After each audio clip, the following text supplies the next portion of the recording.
जय भील प्रदेश। सबसे पहले मैं भगवान बिरसा मुंडा और टंट्या भील के शरणों को नमन करता हूं और इस कार्यक्रम भगवान बिरसा मुंडा की जयंती के उपलक्ष्य में मनाया जा रहा। मैं भगवान बिरसा मुंडा के जीवन पे ही बात करूंगा सिर्फ 2 मिनट। भगवान बिरसा मुंडा का जन्म 15 नवंबर 1875 झारखंड के रांची जिले में हुआ था और उनके प्रारंभिक शिक्षा उनके गांव से उन्होंने स्टार्ट करी थी, पढ़ना शुरू किया था। उसके बाद शिक्षा अगर महंगी होने के बाद गरीब होने के बाद आगे उच्च शिक्षा प्राप्त नहीं कर पाए और आदिवासी के बीच में जो अंग्रेज और आदिवासी के बीच में जो जंगल की लड़ाई लड़ी, सबसे पहले 1857 से भी के पहले के सेंट्रल विद्रोह हुआ था, उनमें भाग लिया था भगवान बिरसा मुंडा ने और अंग्रेजों के सामने उन्होंने जंग छेड़ी और उन्होंने भगवान बिरसा मुंडा ने लड़ी और उसके बाद अंग्रेजों ने उनको पकड़ के जेल में डाल दिया गया। जेल में डालने के बाद दो वर्ष बाद भगवान बिरसा मुंडा को जेल से छोड़ दिया जाता है।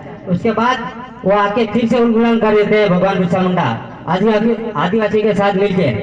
उसके बाद फिर उन्होंने सेंट्रल जेल केंद्रीय विद्यालय सेंट्रल जेल उनके हजारीबाग के अंदर उसको फिर भगवान बिरसा मुंडा को जेल के अंदर डाल दिया जाता है।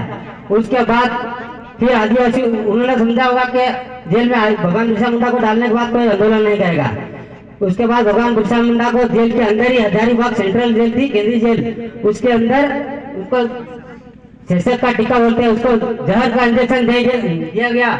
उसके बाद में वो धीरे धीरे भगवान बिरसा मुंडा की मृत्यु हो जाती है। वो मरे नहीं है, उनको जहर का इंजेक्शन देने के बाद भगवान बिरसा मुंडा की मृत्यु हो जाती है मात्र 25 वर्ष की उम्र में। इसके बाद मैं अपनी वाणी को विराम दूंगा। सबसे पहले मैं यही कहूंगा, जो जनजाति गौरव दिवस मना रहे उनके ऊपर बोलूंगा। जनजाति नहीं है, जनजाति है कि अपन सब बैठे हो, हम आदिवासी है। आदिवासी जनजाति से कोई नहीं जानता हमको। हम आदिवासी है तो आदिवासी रहेंगे। अगर तुम बाजार में रहने वाले हो, हमको जंगल में रहने वाले को बोला जाता है वनवासी। अगर तुम बाजार में रहे तुमको मैं गटरवासी बोलूंगा, अच्छा लगेगा भाई? उनके लिए अच्छा शब्द है क्या? हमको जंगल में रहने वालों को वनवासी बोला जाता है। तो हम जंगल में रहे, वनवासी नहीं है, आदिवासी है। अगर तुमको वही शब्द में शर्मा जी की औलाद को बोलूंगा, जागुआ में जो शिव गंगा वाले बैठे वो वही उनको बाजार के नीचे रहते, नालियों के आसपास रहते।